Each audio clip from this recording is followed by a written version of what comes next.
कभी कभी कुछ कहानियों को कहना बहुत ज़्यादा ज़रूरी होता है। हेलो हाय, मेरा नाम पंकज जीना है और आज हैशटैग किस्सा में मैं आपको एक कहानी सुनाने जा रहा हूं जिसका हैशटैग है सुनो, 2 अक्षरों वाली। इस कहानी को लिखा है असित कुमार मिश्र ने।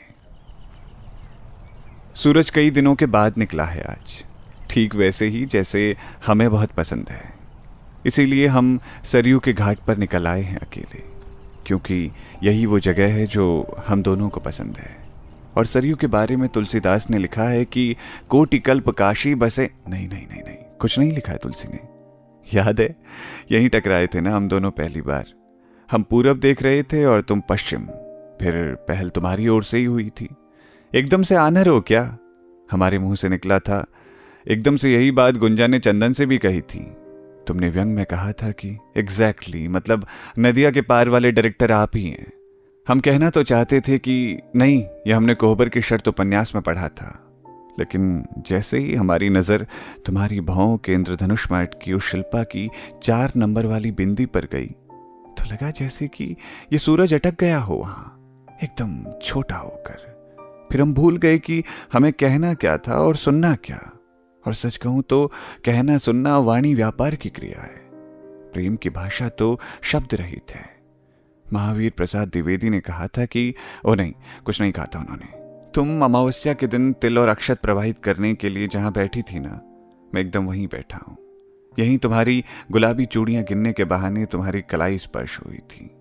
मेरी उंगलियों ने आलिंगन किया था तुम्हारी कलाई का। वो एक क्षण का आलिंगन। पता है, यही कथन ध्रुव स्वामिनी का भी है। और इसके बाद आगे प्रसाद जी लिखते हैं, नहीं नहीं कुछ नहीं लिखते हैं।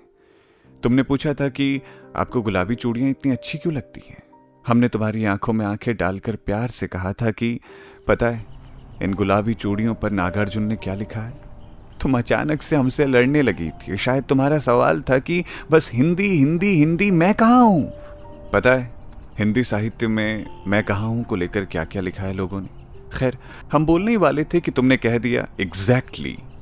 और पता है तुम्हें, जब तुम यूं एग्जैक्टली कहती हो ना, तो जैसे इंद्रधनुष के बीच में अटका ये सूरज थरथराने लगता है और हम कमबख्त आज तक उसी को बचाने में बर्बाद होते रहे। तुमने जो भी आरोप लगाए मुझ पर, वो हम सुन ही नहीं पाए कभी। और कमाल देखो कि हर सजा कबूल भी की, जी हाँ कहकर।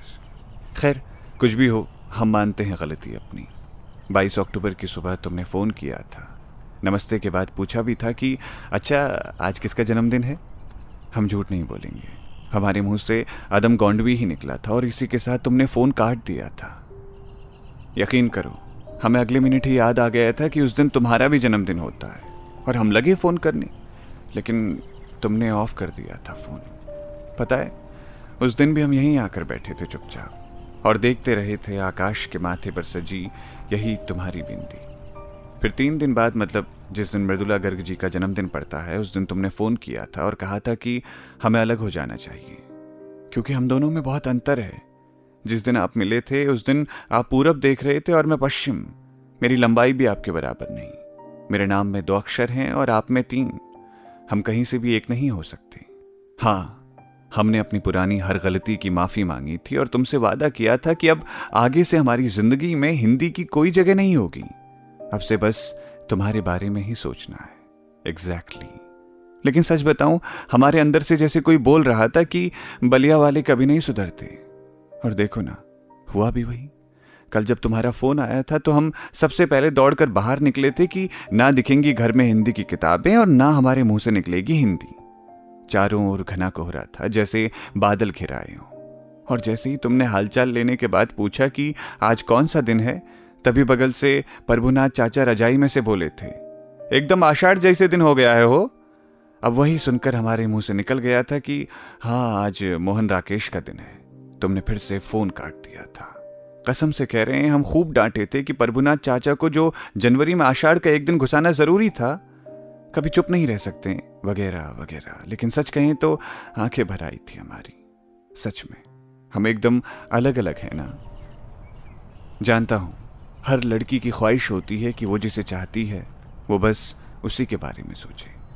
और हमारे साथ रहकर तुम्हें आखिर मिलेगा क्या। चलो, हम खुद ही कोई अच्छा सा लड़का देखेंगे तुम्हारे लिए। आखिर गुनाहों का देवता में भी तो सुधा के लिए। नहीं नहीं नहीं, कुछ नहीं। याद है तुम्हें, जब तुम नदी में पाँव डालकर हिलाती थी तो सूरज तुम्हें देखने के लिए कितना नीचे उतर आता था? आया तो आज भी था उतर कर, लेकिन हमें अकेले देखकर कोहरे में छुप गया है। इसे क्या पता आज हम कितने खुश हैं। पता है, आज सुबह जब मोबाइल बजाना तो मन किया कि पटक दें, लेकिन स्क्रीन पर तुम्हारा नाम था, 2 अक्षरों वाला। हमने एकदम सतर्कता रखी थी आज कि कहीं से भी कोई लेखक, कवि या कविता, कहानी याद ना आए, और खुद ही पहले से कह दिया था कि सुनिए, आज 10 जनवरी है और आज किसी भी हिंदी वाले का ना जन्म हुआ है और ना ही मृत्यु। उधर से तुम्हारी हंसी सुनाई थी। पता है, तुम्हारी हंसी में रजनीगंधा की महक है। मन्नू भंडारी ने एक कहानी लिखी है, उसमें दीपा को भी। नहीं नहीं नहीं, कुछ नहीं। और हंसी के साथ ही उधर से कहा था तुमने कि सुनिए, आज विश्व हिंदी दिवस है। हिंदी में लिखना अच्छा लगता है, याद कर लीजिएगा 10 जनवरी को विश्व हिंदी दिवस होता है। पता है, तभी से यहाँ नदी के किनारे बैठे हैं हम, जी रहे हैं उस खुशी को कि जब हम अपनी लाख असमानताओं और विभिन्नताओं के बावजूद भी मिलेंगे। तुमने कहा था ना कि हम दोनों एकदम अलग अलग हैं, तो सुनो, आज के बाद हम कभी नहीं कहेंगे कि किस कवि ने क्या कहा और किस लेखक ने क्या कहा, ठीक ना?